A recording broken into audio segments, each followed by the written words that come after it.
लाजवाब। ये देखिए थोड़ा सा अगर और हवा में रहता तो काम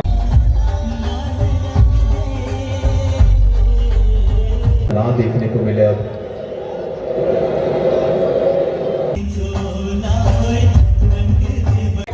वो मैक्सवेल ऐसा प्लेयर है कि वो कभी भी आउट हो सकता है पहले 10 रन। एनर्जी और इस शॉट में उड़ान भी है। 6 रन वहां पर मिलेंगे और एब्सोल्यूट पिन ड्रॉप साइलेंस यहां पर। बहुत बढ़िया शॉट। ये जानते हैं उनका रोल बहुत अहम हो जाता है। ठीक है, ये अच्छी सोच थी, वहां हेड की भी सोच ठीक है। जब हाथ खोलने का मौका मिल रहा है लगा रहा है चौका। बहुत बढ़िया पारी ट्रेविस हेड की। शुरू में अटैक किया, उसके बाद जब विकेट गई तो थोड़ा सम्मान दिया, सिंगल डबल। पहला ओवर ये 5वें गेंदबाज के रूप में मोहम्मद सिराज आज आए हैं। पहले बुमराह, फिर शमी, फिर जडेजा, फिर कुलदीप, उसके बाद सिराज के पास गए। आज रोहित शर्मा।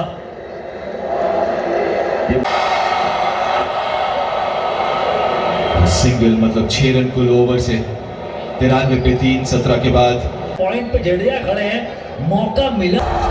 जरूरी था कि झटका दे शुरुआत में और वैसे ही किया भारतीय तेज गेंदबाजों ने। पीछे फील्डर पुल किया है लेकिन भारत माता की,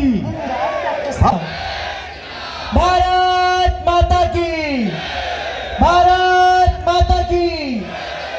राजनांदगांव रनर्स हमारी महापौर आदरणीय हेमा देशमुख जी का भी हार्दिक अभिनंदन करते हैं, जो हमारे एक बार कहने से मैच देखने आए, उसके लिए राजनांदगांव रनर्स आपका बहुत बहुत।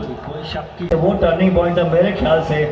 सेट थे स्टोक्स और मैच जिता के ले गए। उसके बाद आज भी 204